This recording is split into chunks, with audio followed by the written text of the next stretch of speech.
বাঙালির শ্রেষ্ঠ উৎসব দুর্গাপুজো। ঘরের মেয়ে উমা আসছে বাপের বাড়ি। এই 4 দিন শুধু বাঙালি নয়, আপামর ভারতবাসী এমনকি প্রবাসী বাঙালিরাও মেতে ওঠেন এই উৎসবে। সেই উৎসবে হুগলির শ্রীরামপুর সহ যদিও শুভেচ্ছা বার্তা দিলেন শ্রীরামপুরের পৌর প্রধান গিরিধারী সাহা। তার মধ্যে শ্রেষ্ঠ উৎসব হচ্ছে, আবেগের উৎসব হচ্ছে দুর্গাপুজো। 365 দিন আমরা পরিকল্পনা করতে থাকি এই সুন্দর পুজো কী করে হবে।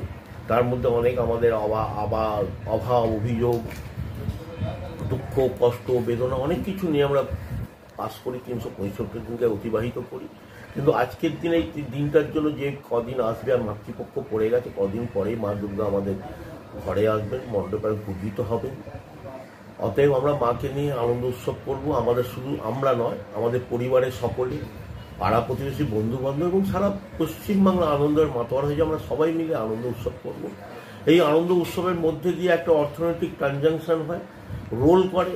বহু গরিব মানুষ কিছু রোজগারের ব্যবস্থা হয় তাদের, বহু মানুষের যারা প্যান্ডেল করে, যারা লাইট করে, যারা কাপড় জামা করে, বিভিন্নভাবে একটা ভালো টাকা একটা তাদের রোজগারের ব্যবস্থা হয়ে যায়। এদিক থেকে আমরা অর্থনৈতিক থেকেও অনেক উন্নত হয়। পশ্চিমবাংলার মধ্যে অনেক রোল করে, অর্থনৈতিকটা ভালো দিকে হয়।